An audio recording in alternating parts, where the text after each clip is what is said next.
তাহলে এখান থেকে আমরা লিখতে পারি যে চাকাটি একবার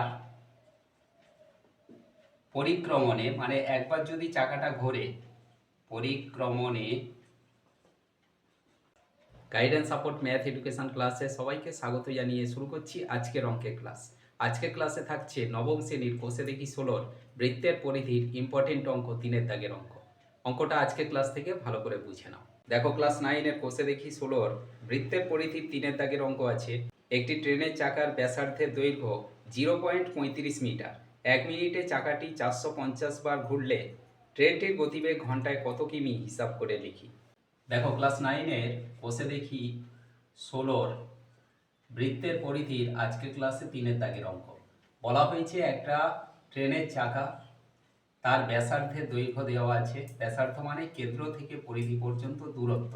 এটা কত দেওয়া আছে না 0.35 মিটার।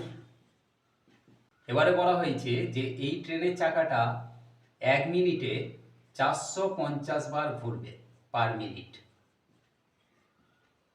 তাহলে ট্রেনটার গতিবেগ কত এটা আমরা বের করব। গতিবেগ মানে ঘন্টায় গতিবেগ কত। এই জন্য প্রথমেই আমরা লিখব যে ট্রেনের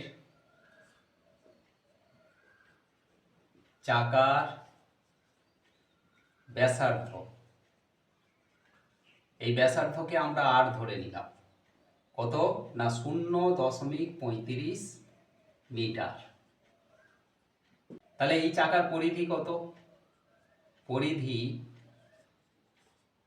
সমান, পরিধি সূত্র কি না 2πr। এবার আমরা মান বসাবো 2 ইন্টু পাই, পাই বলতে 22/7 ইন্টু আর। আর এর মান কত দেওয়া আছে না 0.35। এইটা এখানে কাটাকাটি হবে, 7 5 35 মানে 0.5 মিটার। এবার এই যে 2 গুণ 22 গুণ 0.5 এইটা গুণ করলে আমরা পাবো 2.2 মিটার। এইটা হলো চাকাটার পরিধি। পরিধি মানে এই যে বাইরের দিকের দৈর্ঘ্য। তাহলে এখান থেকে আমরা লিখতে পারি যে চাকাটি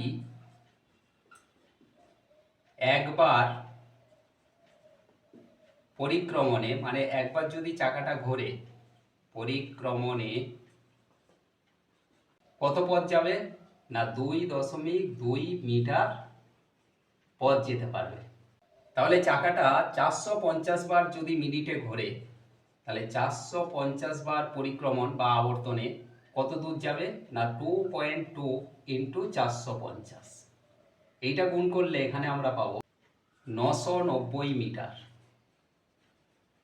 এখন এই যে 990 মিটার পথটা, এটা 1 মিনিটে যাবে। তাহলে এখানে আমরা লিখব যে ট্রেনটি 1 মিনিটে যায় কত না 990 মিটার। তাহলে ট্রেনটা 60 মিনিটে কত যাবে? 60 মিনিট মানে ঘন্টায় গতিবেগ। তাহলে 990 গুণ 60।